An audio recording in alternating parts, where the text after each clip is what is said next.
Hello and welcome back. I am doctor Anirudh Hinge और आज हम जानेंगे इमीडिएट डेंटल इम्प्लांट क्या है, इमीडिएट डेंटल इम्प्लांट क्यों करना चाहिए, इमीडिएट डेंटल इम्प्लांट करना चाहिए या नहीं करना चाहिए, इमीडिएट इम्प्लांट के फायदे क्या है और नुकसान क्या है। तो इमीडिएट डेंटल इम्प्लांट कहाँ पे करते हैं? जहां पे भी हमें किसी कारणवश दांत निकालने की जरूरत पड़ती है, जैसे कि कीड़ा लगने की वजह से, सड़ने की वजह से, या बहुत ज्यादा पेन होने की वजह से, या ज्यादा घिसने की वजह से, या एक्सीडेंट की वजह से, या कभी आगे मुंह पे गिरने की वजह से अगर हमारा दांत टूटता है या फ्रैक्चर होता है, तो वैसे जगह पे हमें दांत निकालने की जरूरत पड़ सकती है। तो जब भी हमें ऐसे दांत निकालने की जरूरत पड़ती है तो हमें बना बनाया ऑलरेडी बना हुआ रूट की जगह, जड़ की जगह मिल जाती है। तो ऐसे जगह पे हम इमीडिएट डेंटल इम्प्लांट कर सकते हैं। जो दांत के जड़ की जगह है वहां पे इम्प्लांट के डिजाइन का ड्रिलिंग सीक्वेंस फॉलो करके इम्प्लांट के जैसा डिजाइन बना के वहां पे इमीडिएट इम्प्लांट प्लेस किया जाता है।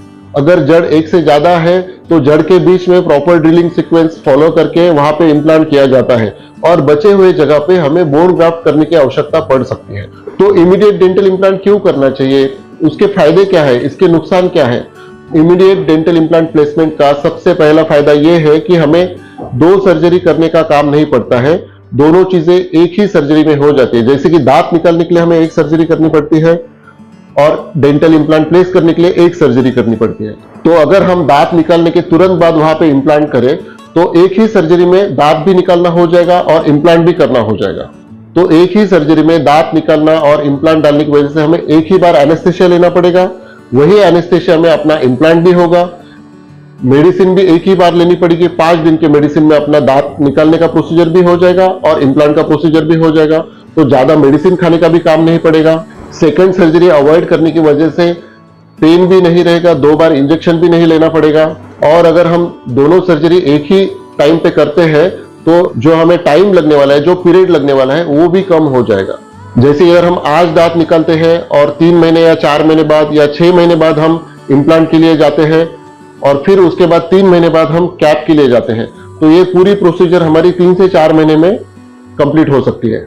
और जो 2 सर्जरी के लिए टाइम लग रहा है, जैसे कि दांत निकालने के लिए एक टाइम देना पड़ रहा है और इम्प्लांट सर्जरी के लिए फिर से अलग से टाइम देना पड़ रहा है, तो कम समय में अपना दोनों भी सर्जरी हो जाएगा।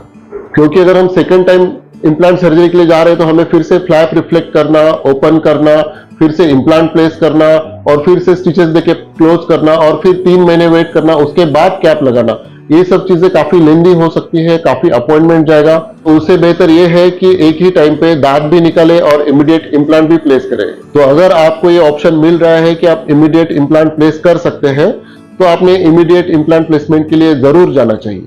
अगर आपको इससे रिलेटेड और कुछ जानकारी चाहिए और कुछ इंफॉर्मेशन चाहिए तो आप मुझे कमेंट बॉक्स में मैसेज कर सकते हैं या दिए गए नंबर पे फोन कर सकते हैं।